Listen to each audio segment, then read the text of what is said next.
Star Trek vs. Star Wars. The Beginning by Darius Trent. Chapter 8. No rest for the weary. Inside the brig of the Arizona, Vader stood up and walked towards the force field, preventing him from leaving. Outside, several other crew members from the Devastator sat up in their cells as he touched the force field, making sure it existed before he activated his lightsaber. He cut through the emitter at the top of the force field wall, causing the field to flicker out and die. Before the security guard could react to this, he felt a strange force around his throat. It started choking him and raising him up in the air. He looked down at the man who had just escaped. He was holding his hand in a choking position. The last thing he saw was the man closing his hand into a fist before everything went black.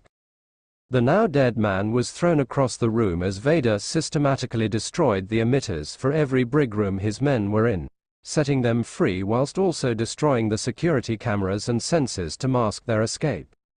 "Thanks for helping us, my lord," thanked one of the officers he had just freed. "What is Commander Kerala doing right now, though?"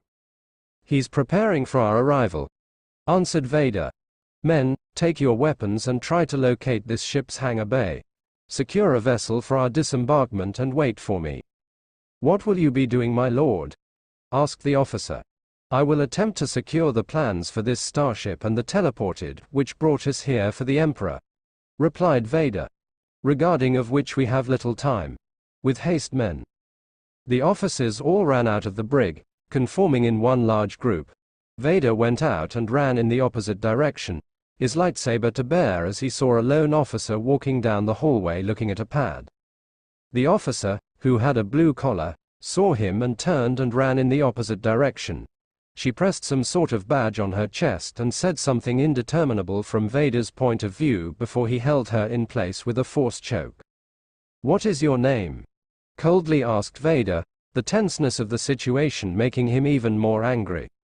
"Ensign Melinda Conway," was all she could say through the chokehold. "Where would I be able to find the schematics for this vessel?" queried Vader, his grip on the female loosening to let her speak. "I don't know. I've never had to use them before. I'm a medical officer," she whimpered in desperation. "Main engineering on deck 36 would be my guess. Please don't kill me. I have a family back on."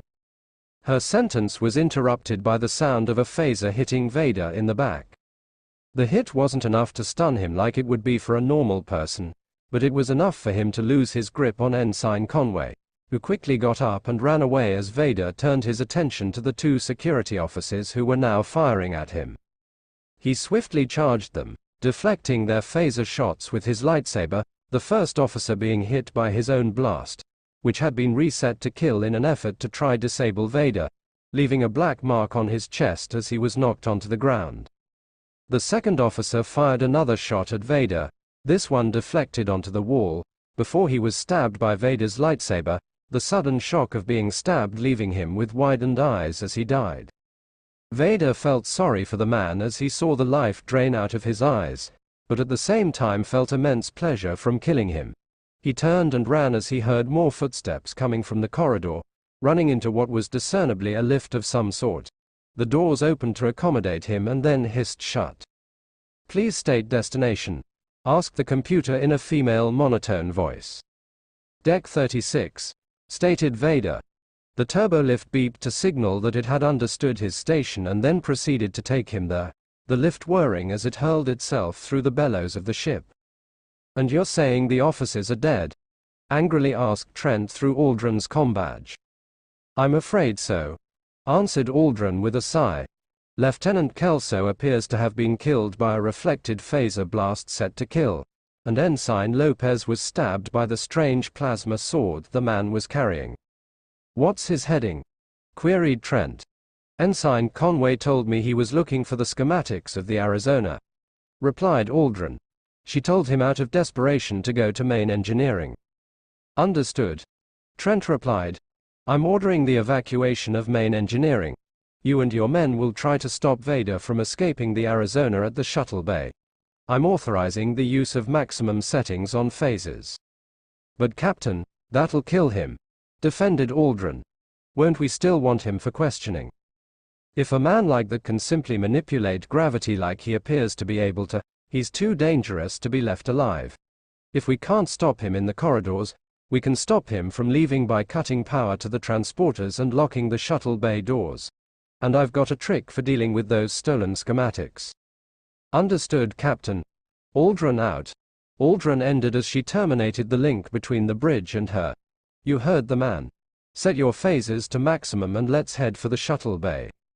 She and the 6 other security officers did this as they ran down the corridor with haste, the situation making some even run faster as they attempted to reach engineering.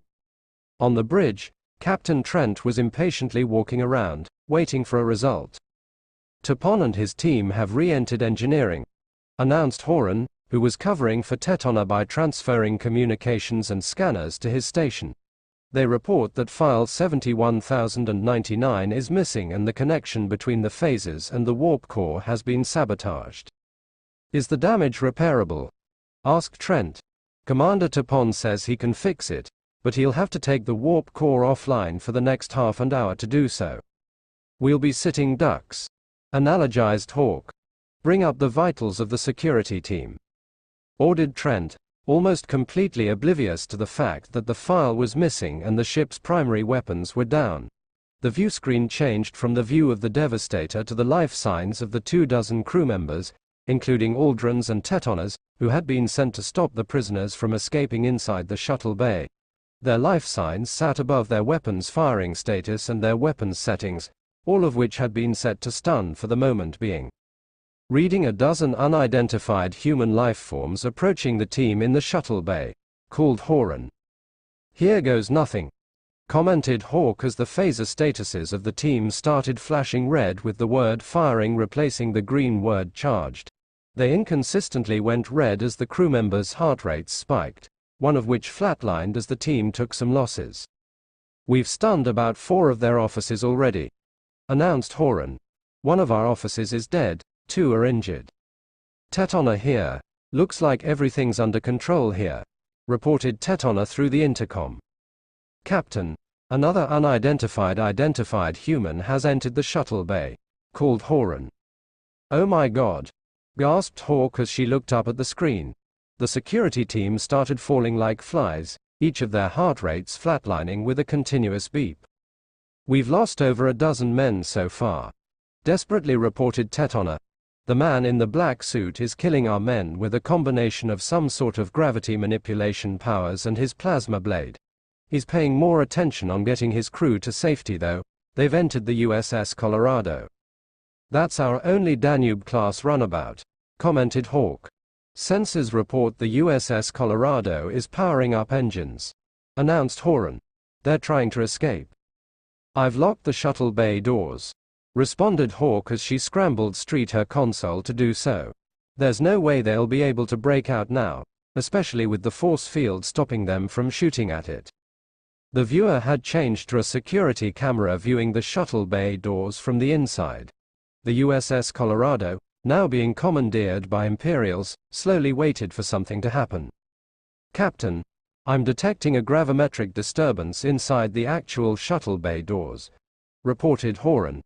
This is impossible. His sentence was interrupted by the sound of durasteel against durasteel as the doors slowly opened against their will. As soon as it was wide enough, the Colorado flew through them, leaving the doors to slam shut as they were before. Captain, they've escaped, announced Horan. They won't get very far, replied Trent. Execute file 71099.